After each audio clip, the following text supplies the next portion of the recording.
Welcome to tonight's keynote lecture titled Cold Peace, Avoiding the New Cold War. I'm especially delighted to welcome and introduce very briefly, this is what Michael asked me to do, Michael Doyle, who is a university professor of Columbia University, but also affiliated with the School of International and Public Affairs, the Department of Political Science, and Law School. So again, a perfect fit for our interdisciplinary institute here. Doyle's career is special in joining high-impact scholarship and international public service. So from time to time, he leaves the ivory tower and combines the day-to-day experiences in international relations with efforts to develop theories of those experiences. He has published a variety of books on the history of empires, international monetary order, peacekeeping, preventive war, and international intervention. I don't want to go into the details of his long lists of publication because we are all here to listen to his talk and not my introduction.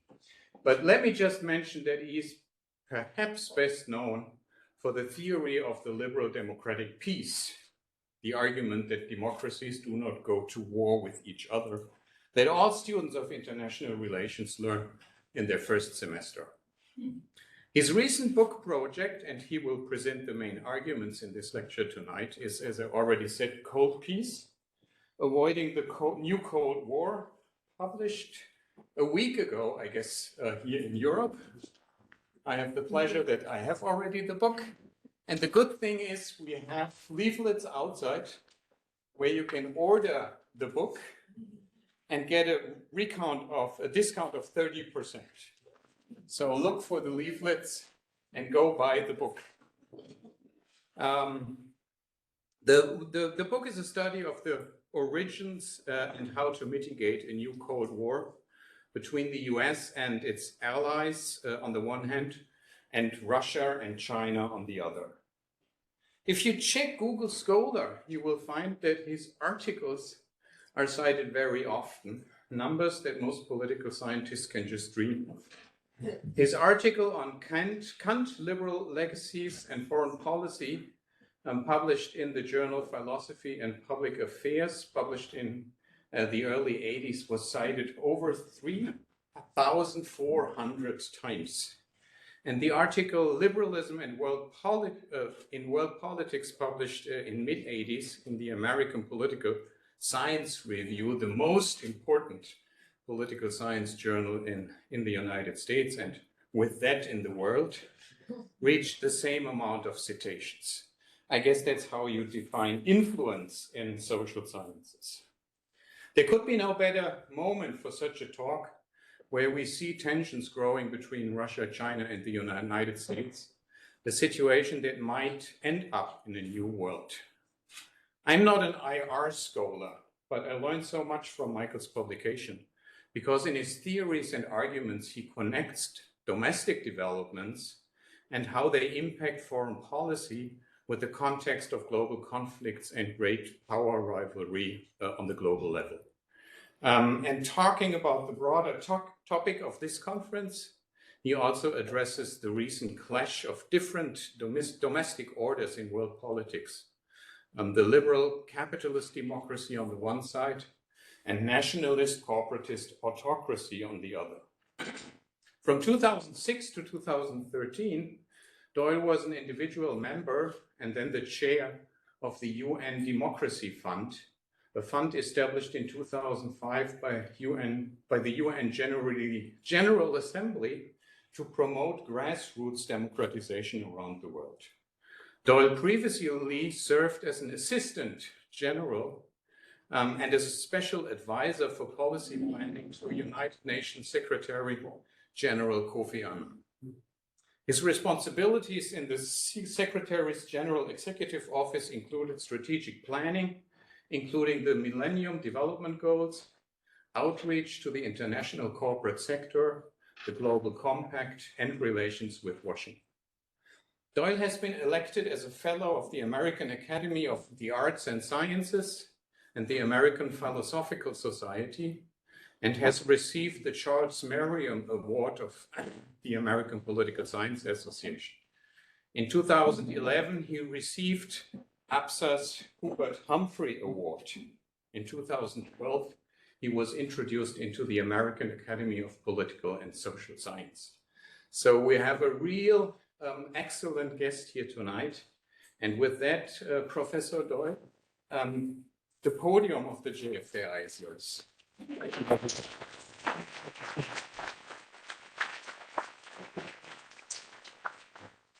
I'm just delighted to be here. I wish my parents were still alive to hear that. I'm not sure they would have believed it, but they were very grateful, as am I, for that introduction. I'm also especially pleased, Professor Lemmer, to have been invited to the JFK Institute. I'm going to talk about the dangers of a new Cold War in a few minutes. I hope to share some ideas with you and draw your reaction. But it struck me as so appropriate that I was launching this talk at the JFK Institute.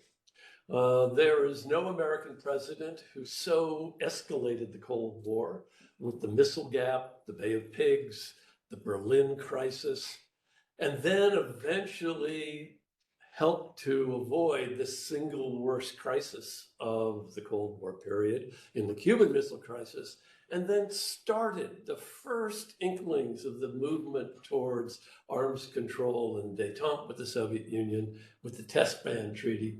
Before then, he was sadly, assassinated a few months later. So I couldn't imagine a better place to give a talk on both Cold War and its dangers and some suggestions that I'm going to advance on how we might try to avoid them.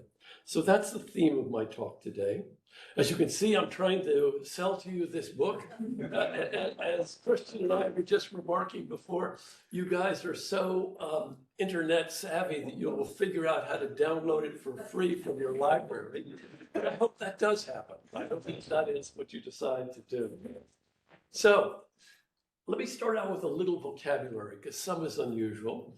Not unusual is hot war. That's our conventional understanding of armed conflict against the territorial integrity or the political independence between two states, that is of another country. World War I, World War II are clear examples. We know what a Cold War is.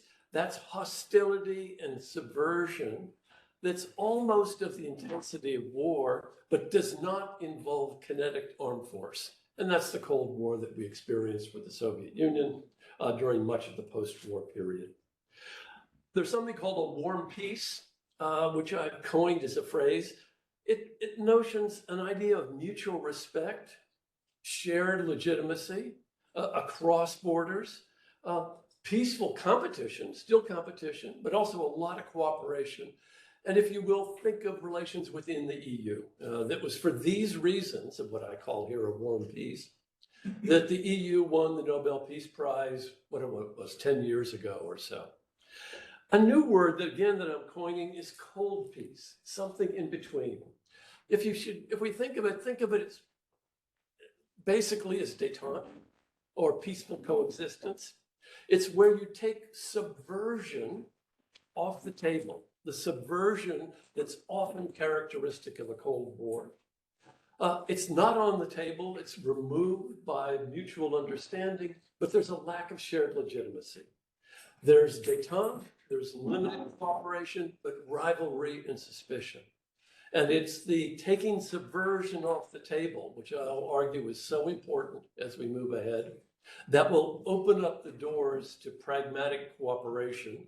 I know this sounds idealistic, but I still think it's a moral requirement that we try between the US and its allies and Russia and China on the other side. So those are some of the concepts I'll be talking about. My talk will come in three parts. A little bit of conflict and cooperation in theory and practice. And for all of the international relations students here in the room, I apologize. You've probably heard this too many times, but I just want to put it on the table to assure you that this is coming from someplace in international relations literature. Then I want to talk a bit about the features of what I'm calling now Cold War I. That's what we call the Cold War, the first Cold War. the post-Cold War period, which we now just about have a consensus view is really over, and then the emerging danger of a new Cold War that's been coming forth over the past 10 years, and talk about some of the sources of these three periods. And then I want to wrap up with the necessity of compromise across these blocks and some of the elements that would, in my opinion, be necessary for a compromise that would have to be done so that we can open the doors to cooperating on what I would argue are the existential challenges of things like climate change, addressing pandemics, and then the cost of a Cold War. So those are the steps I'd like to go through. First, a bit of conflict and cooperation in theory.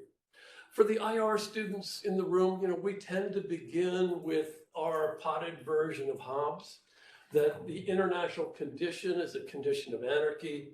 It's a state of war in his sense. We're not always fighting, but we could always be fighting. The possibility of battle is known, as Hobbes once said. And it produces security dilemmas where even when you try to protect yourself, the mere act of protection tends to threaten other countries. They respond, arms races often result. For Hobbes, this comes from two big sources. One is the nature of human beings in the state of nature to which he is analogizing the state of war amongst countries. And they are driven by three powerful motives: competition over material interest, getting more and more, prestige and glory, and above all, fear of being attacked first. And the problem is that these motivations don't take place in a context where there's a state, a Leviathan, that would discipline them and set forth the rules of property, decide what are the terms of prestige and glory, or have a police force to assure security for individuals. Instead, this takes place in a condition of anarchy. So there's nothing to prevent the competition over goods escalating to war. There's no way to decide who is most prestigious and call for deference. And so that escalates to war. And preemption is the dominant rational logic. If you think you're going to be murdered at night, you have strong interest to move first. So all of these motives are at work in the Hobbesian state of nature. And they are motives that are warlike because of anarchy. There's nothing to control them. There is no Leviathan. And so he says, if you want to understand what the state of nature was like, think about relations among sovereigns, he says. The state of war is something like that, not quite so bad because we have armies and fortresses at the border, but it's still a continuous state of war. That's the Hobbesian foundations, which we call structural realism in international relations theory. And 9 out of 10 courses began that way. And so for the IR students of this room, I think you've heard this before. So how do we achieve peace in that nasty world that Hobbes has described to us? Well, in IR, we talk about two ways. We can either change the anarchy, that is, change the forest, change the environment, or we can change the beasts that live in the forest, change the actors. Those are the two ways that we achieve cooperation. So we can change anarchy by creating hegemony. If you have a great hegemon, the hegemon will impose its version of law and order and tax other states to pay for it. That's what hegemony does. You get law and order, it's the hegemon's law and order. In slightly less gentle terms, a friend, Bob Cohen, has talked about large provider sources of cooperation. That is, if there's one state that stands out but does not serve as a complete hegemon, the benefits of cooperation to it alone may be so large that it can afford to bear the cost of cooperation and allow other states to free ride, from which they too will benefit. A gentler version of hegemonic cooperation, we call it. And then there are theories, including those by Bob Axelrod and others, that rational strategies can be discovered that enhance the prospects of cooperation. And he famously talked about tit for tat. That is, you cooperate if they cooperate, you defect if they defect, and you learn over time to cooperate Unfortunately, you've got to have a set of assumptions that are as long as your arm in order for that to make mathematical sense. But the idea of rational cooperation is there. The other way you enhance the prospects of cooperation is changing preferences. If they're similar, compatible, Locke began that discourse where he talked about life, liberty, and property as different sources of action compared to Hobbes, and they can be made sufficiently normative and effective through cooperation that you will create a quasi-peace. And then famously, Immanuel Kant in Perpetual Peace talked about how republics could establish a separate peace within the context of an order that still is non-hierarchic, but is self-enforced by the rules, the procedures of constitutional republics in a famous article long ago. This is the 400th anniversary of his birth this week, I think. It's something close to that. But this was a great and powerful argument that he made. When we go into more practical terms in social theory, we have some really interesting ideas. One comes from Elinor Ostrom, who won the Nobel Prize in Economics for her path-breaking work on interdependent common pool resources, a quite complex but very powerful theory of cooperation. I'm a huge fan of Elinor Ostrom. We political scientists tend to suffer from economics envy. I'm one of them. And I felt such joy on the day that a political scientist won the Nobel Prize in Economics. I think it was just great. And she did for very good reasons. There's a somewhat simpler version, in my opinion, of what Ostrom has argued in a wonderful book by a law scholar named Bob Ellickson. It's called Order Without Law. And it's an account of cooperation in California way back in the 19-teens and 20s between farmers and ranchers. And he tried to discover how they succeeded in cooperating, even though the presence of authority, sheriffs and whatnot, was very thin. And previously they'd engaged in conflict, but they learned to cooperate. And what Ellickson found was what made it possible there and not elsewhere in the American West, where the cowboys and the ranchers, for anybody who's heard the great musical Oklahoma, knows they were at each other's throats regularly, but not in Shasta Valley. And the factors he found that were important was minimal social distance. Apart from being ranchers and farmers, they were otherwise very much the same. And with similar values of frontier, egalitarianism, given the previous panel, a love for guns, you can be well sure. But they were able to see themselves as equals other than their central difference. There were lower or disaggregated rather than higher in existential stakes. You know, there were cows walking across fences, eating up a bit of farmland, not otherwise survival. And they were mutually interdependent. There were no real third parties around on whom they could blame the failure to cooperate or rely upon for authority. They had to discover it themselves. So what Ellickson said, with these circumstances, they somehow evolved a relatively cooperative regime that was quite distinctive. So keep that in mind, if you will. That's my IR 101. And now let's move to the topic, which is the danger of a Cold War. There are three periods that I would identify since World War II. Cold War I, which I'll now call it rather than just the Cold War, 1948 to 1990. It was a period of immense tension. Those of you here are Berliners don't need to have that described to you. This is front and center of the first Cold War. Khrushchev famously said, "We will bury you," in the General Assembly. He did not mean a nuclear war. He meant that the productive powers of communism were so superior to those of capitalism that the system of plenty would be created there and we would just surrender for the sake of a better life. The old Marxist ideas going way back to the manifesto. But the conflict was extremely strong. There was dangers epitomized in the Berlin crisis, 1961, the earlier Berlin crisis, 1948, the Cuban Missile Crisis. There was an existential division. And it was binary between two blocks. was bipolar, two superpowers, US, USSR. It was capitalism versus communism. It was democracy versus dictatorship in the read of various different sides. There was a lot of trust and cooperation, but it was only within the blocs. NATO on the one hand, Warsaw Pact on the other, and both cooperations were heavily influenced by similarities of ideology, similarities of material interest, and of course, hegemony on both sides. The US within NATO, Soviet Union within the Warsaw Pact. And global institutions were marginalized. The UN was there, it was some marginal peacekeeping, but only where it would be permitted by the Soviet Union and the US with their vetoes in the Security Council. So that's the snapshot of the Cold War. The snapshot of the post-Cold War is 1990 to 2020.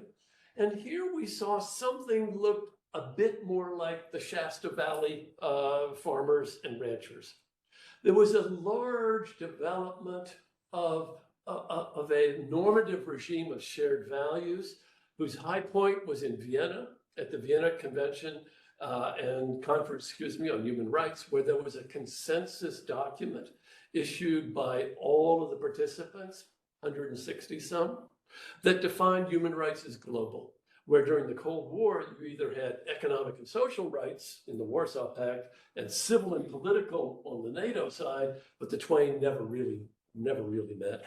Here was a declaration that in terms of norms, the globe was on the same page. It began with Gorbachev's great speech in 1988 in the General Assembly, where he got up and declared that human rights weren't Western, they were universal and global. And that was an ideological gloss on this period. We also had developments with regard to the understanding of development itself, moving away from the pure capitalist vision of production for production's sake to a vision of development as geared towards basic human welfare, the MDGs. Again, completely shared as a consensus document across the world. In geopolitics and geoeconomics, we had an emergence of unipolarity. The Soviet Union collapsed. The US did not collapse in terms of material power. And so we were left in a world with a hegemonic structure that assisted cooperation. And we had multilateral activism. The UN developed multidimensional peacekeeping. We shifted from the GATT to the WTO. We had a much denser, deeply cooperative international order. All of it looked a little bit like the Shasta farmers and ranchers, and a convergence on norms and principles, a sense of strong interdependence coming from globalization, and then again, facilitating leadership coming from the US. That is the leftover hegemony. The new Cold War is something that's emerged in the past 10 years. I date it from 2012 for a variety of reasons. Secretary General Antonio Guterres was only one who declared its arrival. He says the Cold War is back with a vengeance, but with a difference. He further explained the mechanisms and safeguards to manage the risk of escalation that existed in the past no longer seem to be present. So he's sounding a warning bell about the emerging conflicts and the emerging tension between Russia and China on the one side, the US and its allies on the other. What are the instruments of this new Cold War? There are a few. One of them is cyber attacks. Cyber has emerged as a major avenue of confrontation. Some of it's been criminal ransomware. In the US, the attack by Russian dark side on Colonial Pipeline closed down US supplies of natural gas to the East Coast to the major supplier for a number of days and actually over a week until the ransom was paid to dark side. JBS Food, again, a big food supplier in the United States, also paid a major ransom to the criminal ransomware group that was holding it hostage. And there were a variety of attacks on the New York City subway, but that was prevented. The ransom was not paid. And it spilled over in a variety of different ways.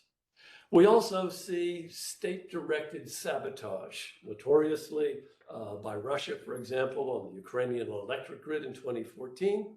But this conflict is not just one-sided.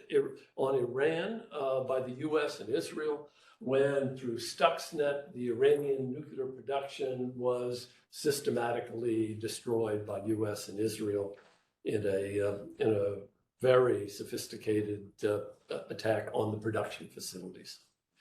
We see espionage hacks on the US government and private corporations, SolarWinds in 2021, China Pulse in April of 2021. The Norwegian parliament server was taken over. It was thought by Russia just a year or so ago. And this yesterday, the latest link, which was called Typhoon, was launched against Guam, the US naval headquarters in the Western Pacific. And their computers were all penetrated in ways that would allow them to control the infrastructure of the island and the big American airbase there before it was caught, and it's now been removed. The hack was not announced until the malware was removed, but it was in there, in control for a brief period, now removed. This was by China, according to the authorities and Microsoft. Another is industrial espionage, stealing of technology. There's been theft by China on GE, on pharmaceuticals. There's the Microsoft Exchange hack. There have been numerous attacks on European companies. Political subversion. For the US, most notoriously in 2016 on the US and the EU elections. There was a significant campaign in 2016 in the European elections. My friends in the French Foreign Ministry have written an excellent report on how the French were able to push aside the cyber attack on the French election, unlike the Americans who were severely affected. And they attributed it, of course, to superior French education. And they may be correct, but they also, in addition to that, mobilized their media. They have much more influence over the media than the US has over our media because of state broadcasting. And they launched a concerted campaign against the disinformation that was coming at this time from Russia. That was not available in the US, and we suffered the consequences. But of course, again, it's not just one-sided. The Chinese have accused the US of organizing the umbrella operations in Hong Kong and the extradition demonstrations in Hong Kong. I don't know if they're right, but the charges keep coming back and forth. And from the standpoint of the Chinese authorities, any praise of a dissenter constitutes political interference. And that was reiterated again last week in Hong Kong. China allegedly, according to the Canadian media, tried to tip the 2021 election away from the Conservatives in a number of the constituencies in Toronto. It's now being investigated. This is just a newspaper allegation. And lastly, of course, and worst, proxy wars and crises. Ukraine in 2022, where there's a proxy war being fought. Russia versus Ukraine, obviously, but backing up Ukraine is now just about all of NATO. And diplomatically backing up Russia, of course, is China, and financially. And Russia is drawing weapons from North Korea, Iran, and other supporters of the Russian side. It's again a proxy war. The Taiwan crisis has now been globalized. The G7 meeting in Tokyo this past week put the global G7 together on a joint statement about the dangers to Taiwan, paralleling the dangers, but not to the extent, of course, in Ukraine. And then there are proxy interventions like the Wagner Group in Mali, for example, or the US in northern Syria against the Russian ally, Mr. Assad. The US has had a presence there in northern Syria, still does, from the very beginning in 2012. Totally confused. We had no idea who we were supporting, but US forces have been on the ground in northern Syria. What are the sources of it? Well, first of all, note that unlike the post-Cold War period, a period of relative cooperation, there's been a significant reduction in US hegemony. That is the rise of China, which I'll get into in a moment, is a significant challenge to the United States.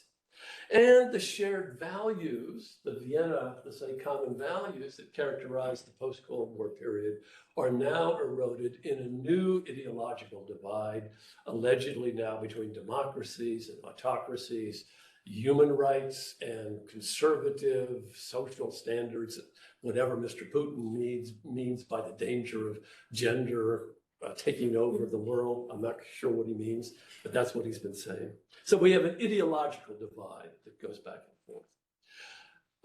So we lack the shared values. There's a reduction in hegemony. Not surprisingly, in IR theory, there is an increase in conflict and tension. The most famous recent diagnosis of this came from Graham Allison, a professor at Harvard University. And he talked about the operation of what he called hegemonic transitions or hegemonic strife. And he said the world has been characterized by the rise and fall of hegemons. The latest hegemon was the US in the Cold War period in the West, as the Soviet Union was in the East. It's now being challenged, and this has happened before. British hegemony was challenged by Germany. German hegemony was challenged by Russia in the late 19th century. And we've seen the world go up and down in this way. And Allison says this produces great danger. The hegemon wants to hold on to the privileges of hegemony to define the terms of what the legitimate international order is. The rising power wants to change that and make its own values be the determinant global international order. And so you get the likelihood of a war when the hegemon either attacks the rising power, okay, as Sparta did to Athens way back when. This is why this is called Thucydides' trap. Or alternatively, the rising power attacks the hegemon to earn the privileges. And there's this logic back and forth. And what Allison notes is that only 4 of the 16 hegemonic transitions that he has identified were resolved peacefully.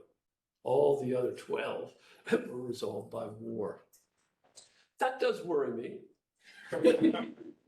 But what worries me more is the informational aspect of all of this, because it's ambiguous. China is rising. We've all seen the magnificent economic accomplishments of China since Deng Xiaoping, and that's being translated very rapidly into military power. But it's ambiguous. It's hard to read the future as to how this is going to go. And the US, of course, is under challenge, but its economy is still quite vibrant compared to what we might have thought would have happened.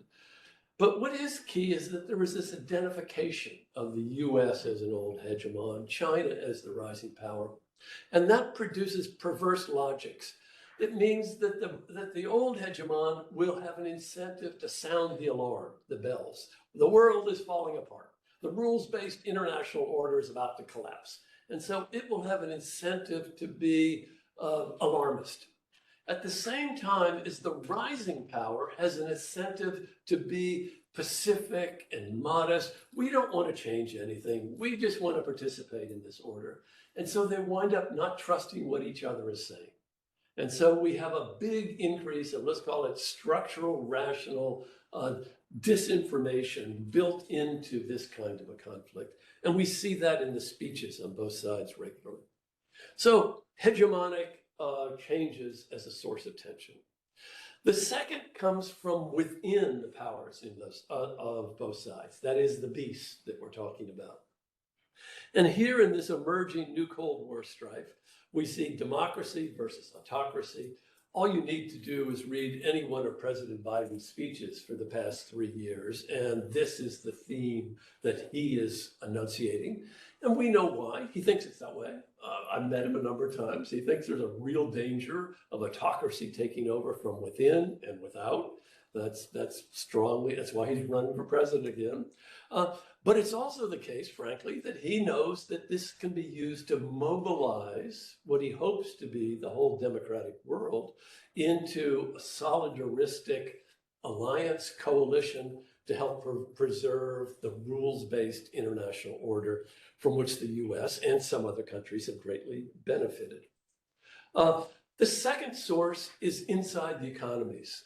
There's emerged a difference, not night and day, but a difference between the capitalist market economies and the corporatist economies. Corporatist economies are not the same thing as communist economies. Communist economies can be corporatist. The idea of corporatism is that the state organizes the economy. It could be in the benefit of the capitalist or the workers for communism or capitalists for others, but it's a managed economy at various different levels.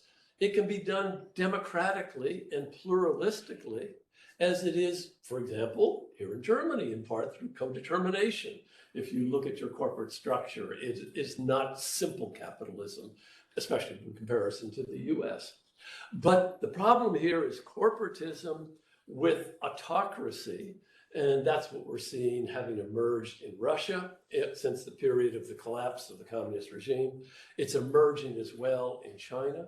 And the problems that creates for relations is that Western corporations, in bargaining and dealing with Chinese corporations, and when they still had access, Russian corporations, have the view that they're competing not just against a corporation, but against the intelligence operation, the state, etc. And it's unfair competition.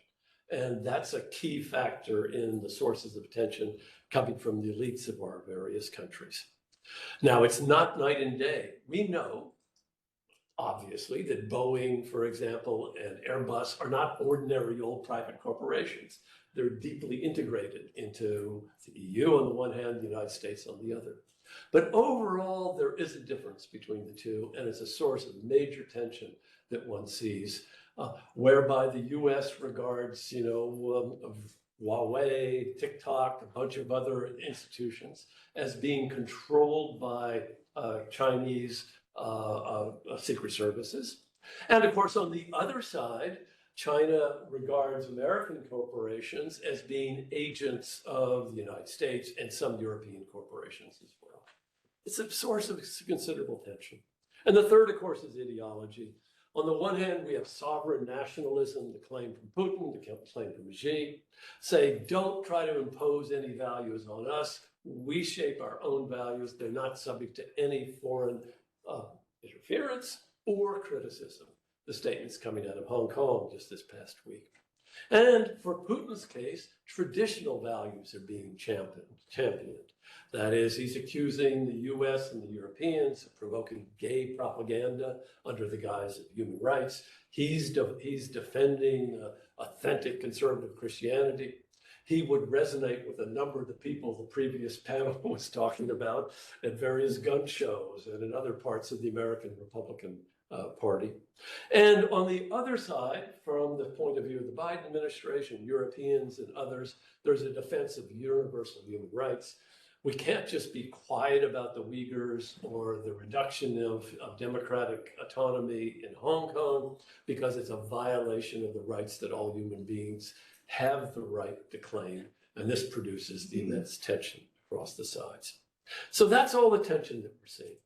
So I've dug myself into a really deep hole. I'm really aware of that because the last part of my talk, I want to tell you that we need to learn to not like each other, but live with each other and find terms of cooperation because the cost of failing are so high.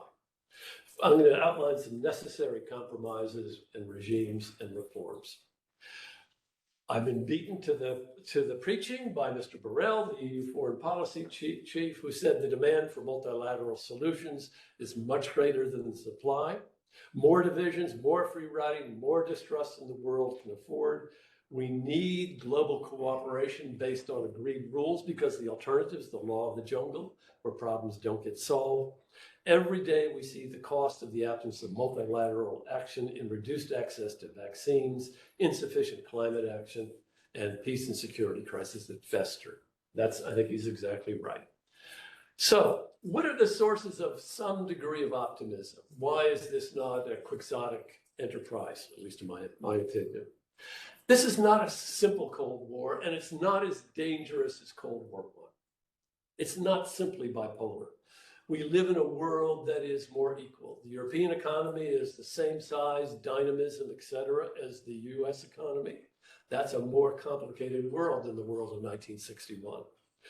The US and China are roughly equals in terms of overall GDP. GDP per capita, the US is still much richer. China is growing much faster. But they are, we have to say, equals in terms of economic activity and the technological frontier in a variety of different areas.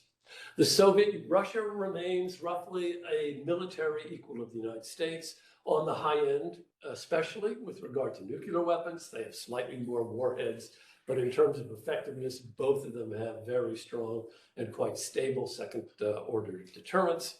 The NATO conventional forces we now know, post February 22, are probably quite superior to those of Russia. But notice we haven't tested them out in any real conflict, so we don't know either. So the Russia should be regarded as a military equal of the US, and China a economic equal of the United States. Moreover, we don't have the extreme conflicts of capitalism versus communism, which were extreme. China recently passed the United States in the number of billionaires. As of 2021, China has more billionaires than the United States. For American audiences to get worried about that, I tell them, don't worry, our billionaires are richer than their billionaires. But nonetheless, China has more billionaires than the United States. So it's not capitalism versus communism. The Chinese economy is nothing like the economy of Mao, you can be sure. And that produces a more complicated set of interests across the board. And from our point of view, we cannot decouple from China. We'd be the West. I'll wrap this up very quickly. And that's because it's too costly. The Chinese industrial economy is vital to the common prosperity. Put it this way, if we do decouple, we will enter into a major global recession. We also have deep common interest. China and the US, China and the EU are each other's best customers. Nowhere more here than Germany, as you well know, with your car companies and many other industries. From the standpoint of the US leadership and Russian leadership and Chinese leadership, the allies are not enthusiastic about a new Cold War. Germany, France, Japan, India doubt US consistency. One question that I frequently get is what happens when Trump comes back in 2024? Where does that leave the United States? And of course, the profitable ties to Russia and China. And just as there was a third world in the first Cold War, where there was a first world of NATO, a second world of the Warsaw Pact, and the third world of the developing countries, so too we have a new third world being organized by Brazil, by India, by South Africa, and a few others. And that produces reluctance. And China is a very reluctant backer of Russia. In retrospect, I'm sure Xi wishes Putin had not invaded Ukraine. It's caused an immense headache for the Chinese. They're not willing to cut off Russia. Russia is the only thing that prevents them from having to face the US alone. And so they will back Russia to make sure that Russia is not defeated. But I'm sure Xi wishes that the Ukraine war had not taken place. So it's not the same as Cold War I. We also have a shared fate. It's really important. We should have a common agenda.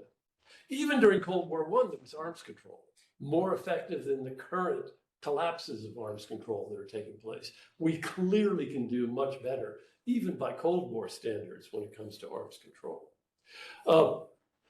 Trilaterally, for example, if we failed to have arms control, even during the Cold War, where there was some arms control, the US spent $11 trillion $1990, multiply that by 2 to 3 to get the current dollar value of that, on defense for itself during the Cold War. And that was against a less dynamic USSR than is China. Imagine what would have to be spent if we engage in another arms race like the Cold War arms race, and it's already begun. The US is investing heavily in hypersonic weapons to match the Russians. We're investing heavily in a new generation of deep undersea submarines, 5 billion a pop, in order to match some new Chinese, and we're matching the Chinese in satellite warfare. Put all these things together, we're going to be spending so much money on defense that dealing with the other real problems of climate, pandemic diseases, addressing poverty, will be off the table. And so that's the severe cost of a new Cold War.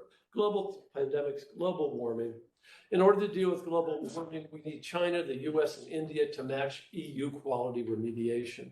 If we don't do that, we don't address what will become of the heating of the planet. So what do we need to do? Here at the end of the book, I outline 5 compromises that are very difficult, but that I think are necessary. I'm not saying they're likely. I'm saying that there's a moral duty on the part of our statespersons to try. I'm not saying they're going to succeed. One, with regard to Ukraine, we need to support Ukraine's self-defense.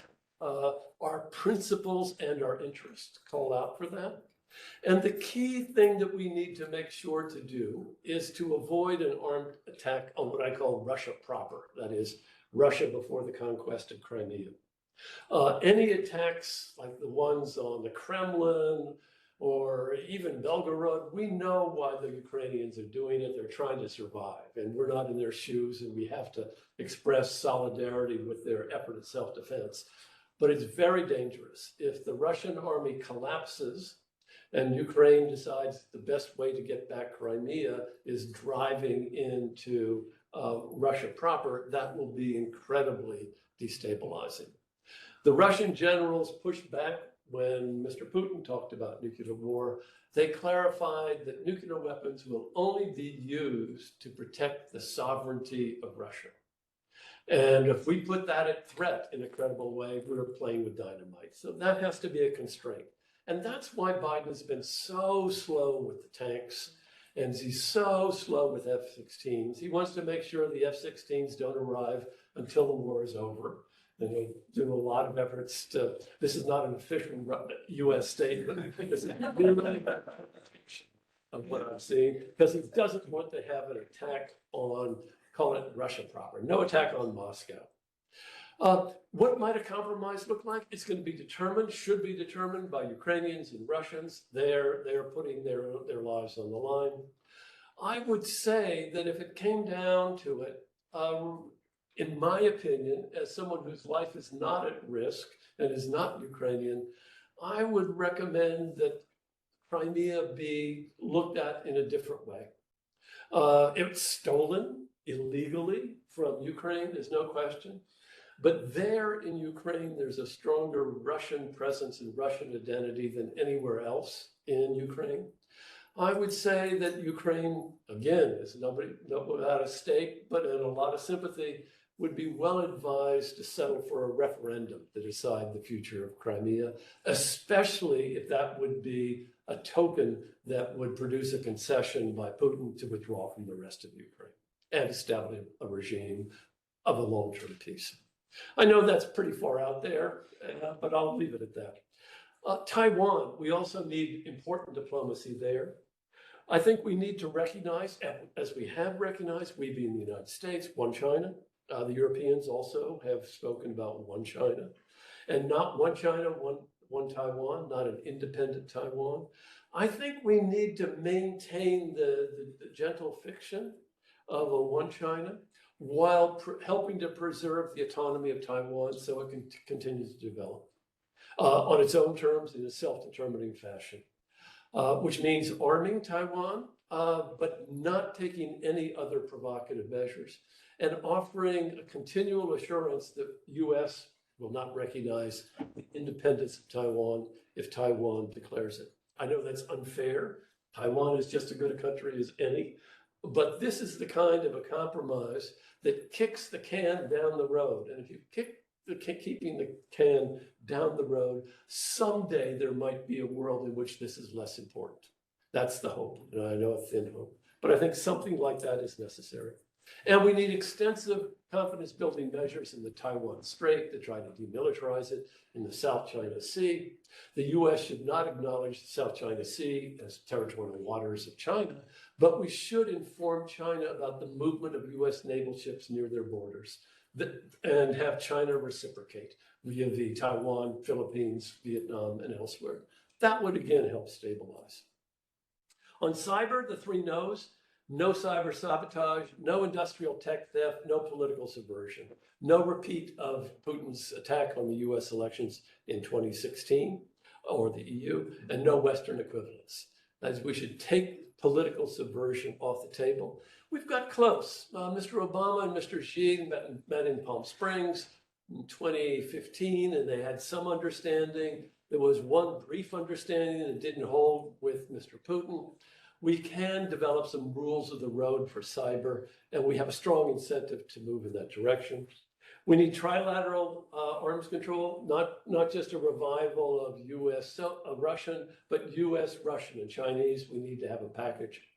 And lastly, and this does connect, the last 5 pages of my book connects with what I was hearing this afternoon and what I think you'll be talking about the rest of your conference. And that is, in order for this to work, we need domestic reforms in the US. We need to rebuild our welfare state and our middle class for democratic stability. Mr. Biden is moving in that direction, not far enough. He had to compromise strongly on the quote unquote inflation bill. But that is the right direction. We need to create a degree of stability for the American industrial and farming working class so that we can reduce the level of temperature on which some of the more extremist, and in many cases, truly extremist Republicans are feeding.